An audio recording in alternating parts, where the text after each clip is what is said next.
What's going on, guys? It has been another crazy week in the NFL offseason. Just a week after Deshaun Watson, Devontae Adams, Russell Wilson, Chandler Jones, Von Miller changed teams, moved on, were traded.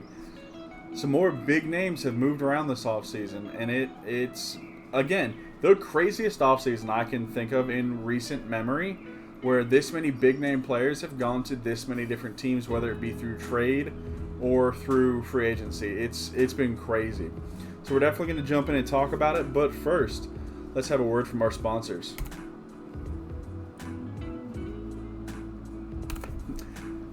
Now, like I said, it's been crazy. Some big names have moved on this week, right? Tyreek Hill, Terron Armstead. We've had 3 quarterbacks move and switch teams to help fill some of the voids left by the other people that have left, Deshaun Watson, Russell Wilson, etc. So it has been a crazy, crazy offseason, right?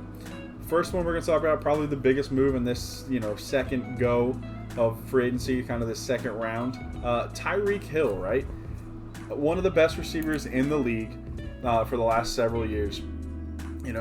Has had probably the fastest receiver in the league by far, right? Signed a 4-year, $120 million deal with $72 million guaranteed with Miami Dolphins. Now, the Dolphins traded for him. He didn't, leave through free agency. He wasn't released. They traded for him. They gave up 5 draft picks to get Tyreek Hill. They gave up a first, second, and fourth rounder this year and a 4th and 6th next year. That is a big haul for a proven wide receiver. But the Dolphins had to make some moves this offseason, right? They could not sit there and not try to improve this team with the Bills making it as far as they did last year in the AFC Championship game. And, the Patriots are always solid, right? They've got question marks as well, but they're a solid team. The Dolphins were fighting, with the Jets to be improved, and they've gone out and tried to make it happen, right? They had to make a decision if Tua was going to be a QB going forward. He's in his 3rd year in the league. He's coming up on that 5th-year option where they have to make that decision. So they had to really see what they had with Tua, right? And this is a great weapon to see if Tua is going to be their answer at quarterback, right? It's not a strong QB class, so there was no point in them trying to draft a QB and see if they could be the QB of the future. They drafted one very high already. They needed to get him some weapons and see what he could do. And it's interesting, right? Because with that first and the second, they probably could have gotten some very good receivers because it's a deep draft class. But I don't know that you get one that's going to give you anywhere near the production Tyreek Hill could potentially give you. With Tyreek Hill and Jalen Waddle, you've got probably probably the fastest 1-2 duo in the league. And then when you add in Mike Gesicki, Devontae Parker underneath, some bigger slot possession type receivers, it's going to be a really good passing offense. You've got to think, right? It'll be interesting to see how the Dolphins use Tyreek Hill. Tua's not known for his strong arm. It's not something he's been known for in the NFL. So probably not going to see a ton of just deep bombs to Tyreek Hill. But Mike McDaniels, the new head coach of the Dolphins, was in San Francisco last year as their offensive coordinator. San Francisco had a receiver, you maybe heard of him, Deebo Samuels, who lit the world on fire last year with just all-purpose yards all over the place, whether he lined up outside or he lined up in the slot, he lined up in the backfield, he lined up at Wildcat. It was a do-it-all receiver, and Mike McDaniel says he's going to use Tyreek Hill in a lot of the same ways. So you'll probably see Tyreek Hill lined up all over the formation, trying to create some plus matchups, not only for himself, but for the other weapons on that offense. And it's only going to benefit Tua and that team all the more for having him.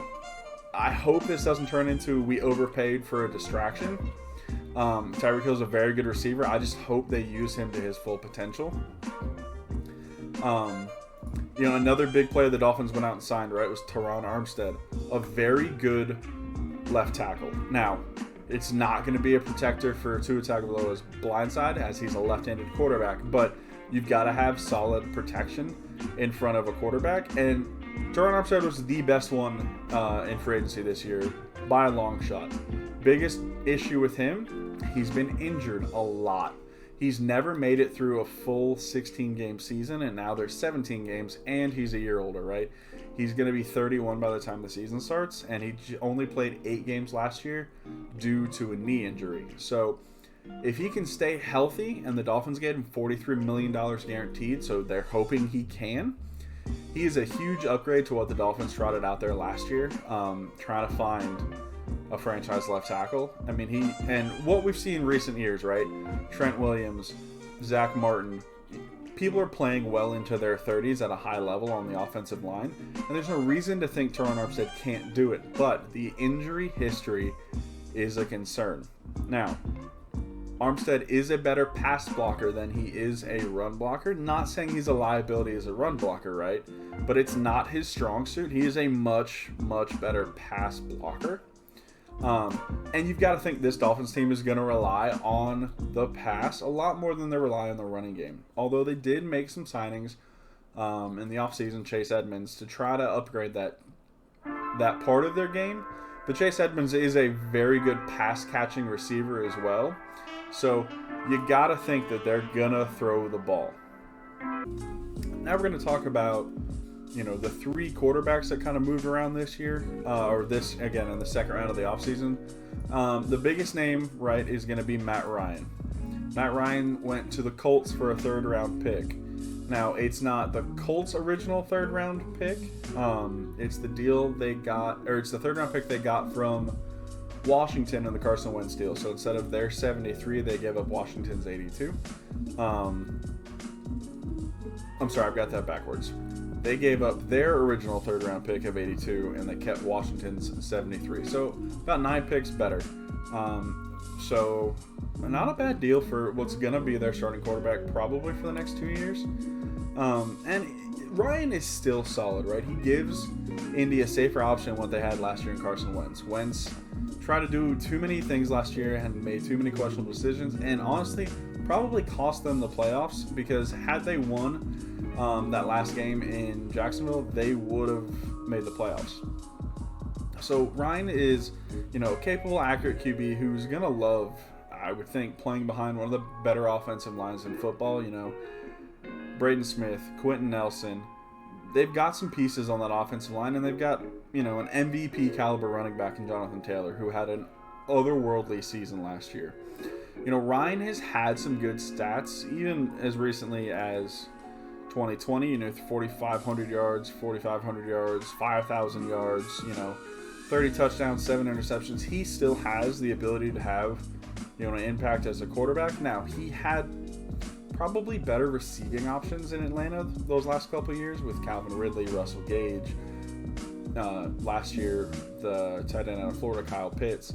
But I've got to think that the Colts are probably going to spend a couple of those picks that they have on receivers and potentially tight ends. Like I said, it's a deep draft. I could even see them double dipping that position to give Matt Ryan some more threats on the outside besides Michael Pittman. Ryan, if he can be a plus game manager, and I know that's generally a bad term, you don't want a QB who's a game manager, but with this defense and that running game and that offensive line, the Colts can absolutely win the AFC South and go on a run this year in the playoffs. The AFC South is not as competitive of a division, right? The Texans are definitely rebuilding. The Titans won it last year, but this is not the same Titans team as it was last year. Everyone's a year older. Derrick Henry's coming off an injury.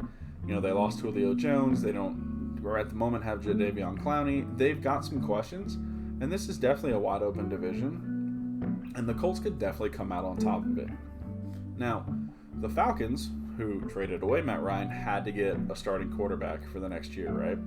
So they signed Marcus Mariota, who it is going to be a familiar face for their head coach, Arthur Smith. He was Marcus Mariota's offensive coordinator in Tennessee when he was there, right?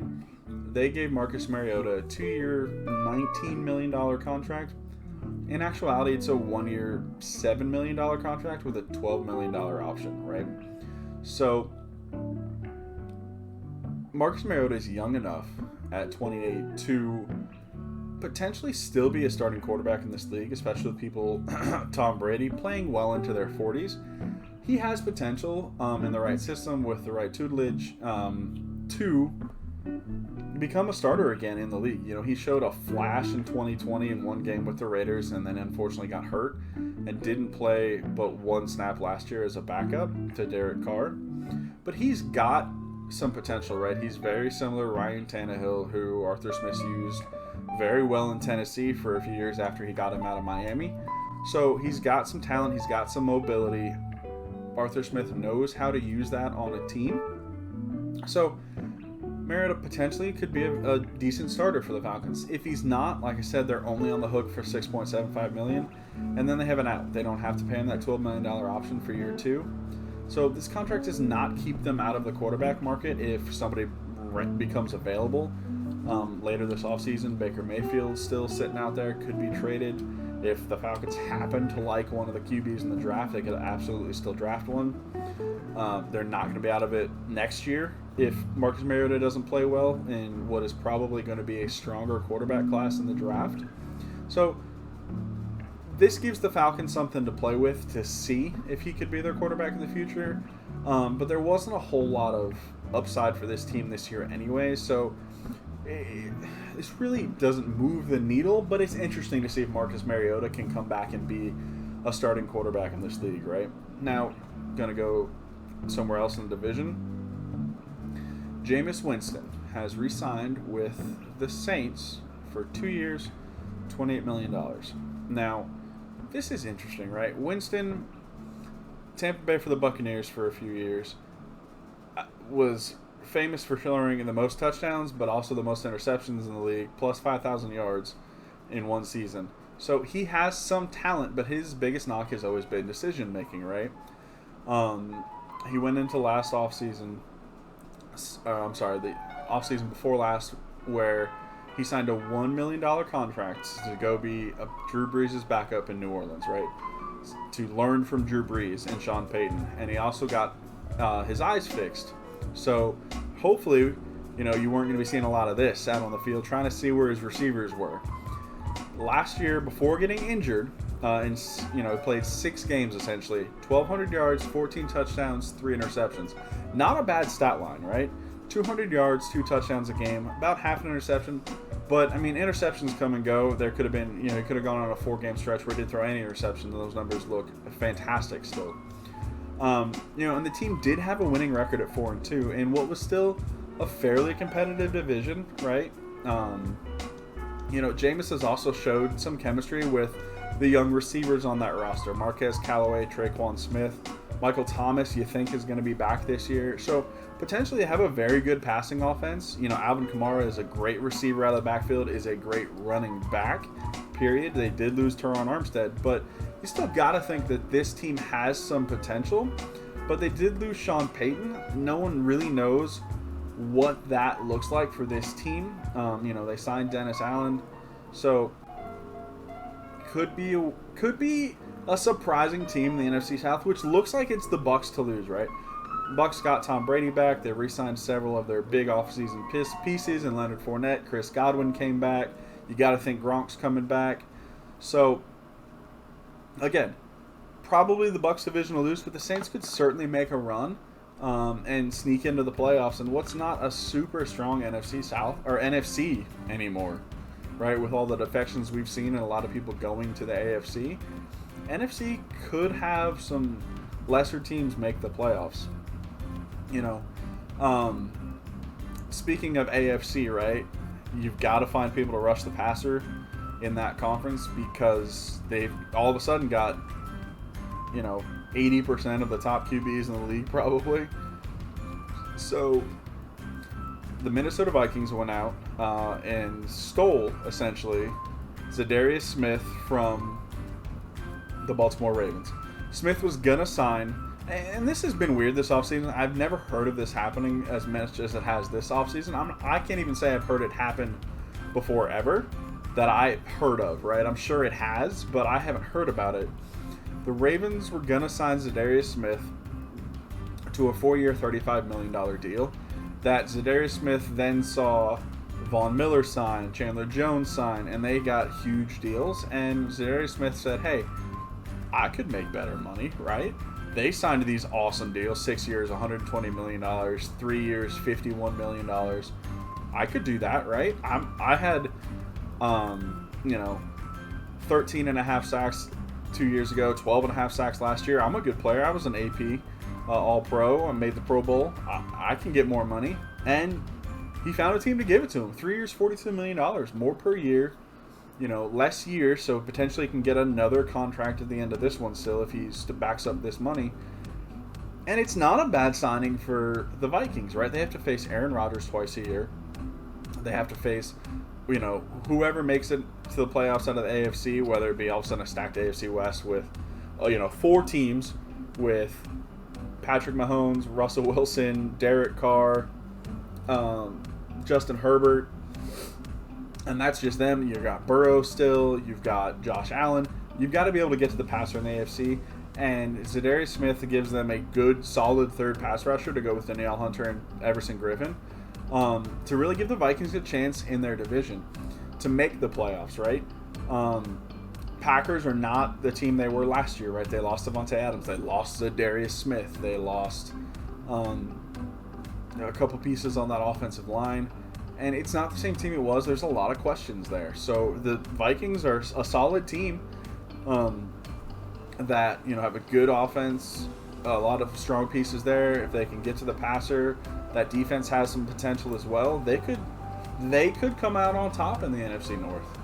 And then speaking of Joe Burrow and some teams that have good quarterback play and that had problems with pass rushers like Zadarius Smith last year. We've got to look at La'el Collins was a late release from the Cowboys. They released him on March 17th to save $10 million off of their salary cap. The Cowboys are somewhat of a cowboy or salary cap hell this year. Had to get rid of Amari Cooper, had to get rid of La'el Collins. They've had to make a lot of money cuts to be able to re-sign some players and keep some players that they really, really like, such as Ezekiel Elliott. Huge contract to running back. Hasn't really worked out for him. That's another topic. But they had to release La'el Collins, who's still a very strong offensive lineman. I'll get off my soapbox a little bit, right? But Cowboys made some interesting decisions. But La'el Collins, a really good tackle in this league. Opening press conference said, "Hey, I'm Joe Burrow's bodyguard. That's my guy, and we're gonna keep him upright." They gave him a 3-year, $30 million deal, which is honestly a steal for a starting caliber tackle in the league this year. We've seen a lot of them get paid a lot more than that to be starters. The Bengals have now replaced 3 of their starters from last year's team. They traded for Ted Karras, Alex Kappa. They've now signed La'el Collins. And all 3 are huge upgrades over what they had last year. They now have a little bit of depth on that if somebody does get hurt, too. Riley Reif is a decent swing tackle as a backup. They've got some young guards, they drafted in 2020, 2021 that could develop. Their sole weak spot right now is center. And Ted Karras has played center in the NFL before, so they could absolutely slide him over to center, go with one of those young guards, and let them develop. Or, the back half of the first round and second round, get a solid, there's some good tackles, good guards. There's some good offensive linemen in this draft this year. They could absolutely pick one of them up and really completely revamp that offensive line. You got to think if they could kept Joe Burrow clean in the Super Bowl, that's a completely different game, right? He had, 70 sacks last year, some ridiculous number. And you just can't let your star quarterback get touched that often. And you got to love a team that identified a weakness, probably their biggest weakness in a Super Bowl run, and went out and made smart decisions to fill those holes. They didn't overspend, like I said, 3 years, $30 million. They didn't trade first, second rounders. They traded, I think it was a third rounder for Ted Karras and something similar for Alex Kappa. So they've solidified that, leveraged their current talent without mortgaging their future, which is huge for a team that's still on the rise. They're building an indoor practice facility, which they were the, I think, only team in the league that didn't have one. They had to go down to the University of Cincinnati after the lacrosse, team was done with it and go for their indoor practice facility. So this is definitely a team on the rise, and La'el Collins is going to help them do that. And then, I mentioned AFC West quarterbacks and Patrick Mahomes. We've talked a little about NFC North. So, somebody that ties those two things together. Juju Smith-Schuster signed with the Kansas City Chiefs for a one-year deal. And this signing became a much bigger deal after the Chiefs traded away Tyreek Hill because, on the depth chart right now, Juju Smith-Schuster is the number one receiver in Kansas City. Now, Travis Kelce is obviously the number one receiver, but as far as wide receivers go, Juju Smith-Schuster is number one on the depth chart. And this is an interesting signing, right? It's really a one-year deal for $3.25 million, with a lot of incentives in there if Juju makes the Pro Bowl, if they make the playoffs, if he's has a lot of receptions and yards. He's got incentives in that deal that can get this up to that $10.75 million. So Juju had probably the potential to do that with Tyreek Hill, as Juju has shown that he can be a very solid number 2 receiver. His best year in the league, 2018, had over 1,000 yards, 8 touchdowns, 90 receptions, but that was next to Antonio Brown.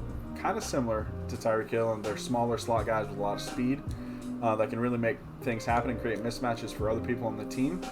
Juju thrived in that situation, but as a number 1 receiver after Antonio Brown left, has not been the same story, right?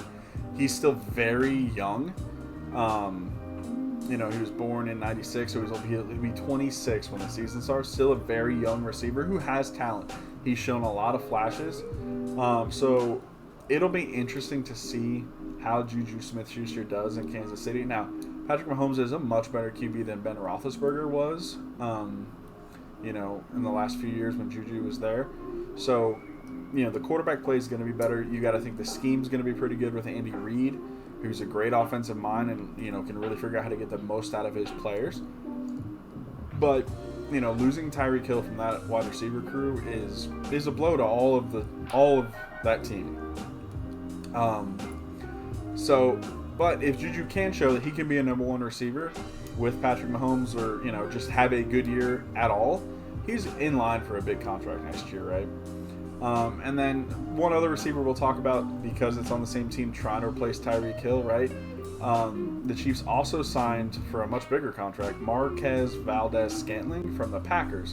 Yet another receiver to leave from the Packers. Got to figure out why people don't want to play for Green Bay, especially when they have Aaron Rodgers. I don't understand it, but people don't want to play in Green Bay right now, and I think that the front office needs to get blown up. But Valdez-Scantling, $30 million contract.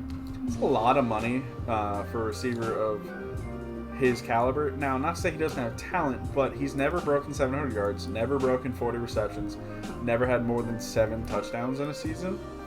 So, to pay somebody like that $10 million a year, kind of an interesting decision. Now, he does have rare size speed, right? 4.37 at the combine, and he's 6'4", 200 pounds. So, he's got some height, he's got speed. So, he's not quite as fast as Tyreek Hill, but he's got a lot more speed. So does Juju Smith-Schuster. They really added some size to that receiving core. So I think it's going to be a very different offense you see this year in Kansas City than we've seen in previous years where they just had speed all over the field. So I think it's going to be very interesting to see what the Chiefs trot out there this year. And again, overall, this has been a wild offseason. There's still potentially a few more pieces to fall, right? There's still some big names out in free agency. Tyrann Mathieu, Calais Campbell. Is Baker Mayfield going to be traded? What are the Seahawks going to do at quarterback? Are they going to try to go get Baker? Does anybody love any QBs in this draft? Bruce Arians retired this morning to go up into the front office of the Bucs, and they promoted Todd Bowles from defensive coordinator, assistant head coach, to head coach, kind of out of nowhere. Nobody really saw that coming. They brought Tom Brady back. You thought they'd run it back, and all of a sudden, their head coach retires. It has been a wild offseason, guys, and I can't even say I can predict what's going to happen next because at this point, I have no idea what that looks like. But I mean, there's still some pieces that could absolutely fall. I keep mentioning Baker Mayfield. Seems a lot of teams have soured on him, and there's not a lot of suitors for him right now, right? And then another one that we talked about a lot early in the offseason, Jimmy Garoppolo. He's kind of fallen off too. The shoulder surgery. That's a tough one, right? Shoulder surgery has seemed to have slowed down his market as well. The 49ers have come out and said they're not in a hurry to trade Jimmy Garoppolo. So there's a real possibility Jimmy Garoppolo starts the season as a San Francisco 49er. Now, does he start it as the starter? As a backup to Trey Lance? I don't know what that looks like. They came out at the beginning of the offseason. He said his goodbyes to the 49ers. The 49ers said their goodbyes to him, that they were going to, do what was right for Jimmy Garoppolo, who's been a big part of that team. And he's still there. So, yeah, we could still see two starting quarterbacks from next year move to different teams, and that could completely, again, change the landscape of the NFL. So, thanks for joining me, guys. Thank you for letting me talk sports with you. Leave some comments down below. Let me know what you think of this offseason, what you think could be coming next, where you think Baker might go, Jimmy Garoppolo might go. What do you guys think about the draft? I'm going to be doing a draft preview coming up here shortly. Probably maybe 2 round mock draft, kind of see where some players could fall. There's a lot of interesting prospects this year. The combine was crazy with athletic freaks that have really set some heads spinning to see how they could be used in the offseason. You got a safety that could go top 5, which is rare these days. A lot of good offensive line prospects. Not a lot of great quarterback prospects. So I'd be interested to see when the first one of those get taken. So like I said, join me, leave some comments, and catch you on the next one. Let's talk sports.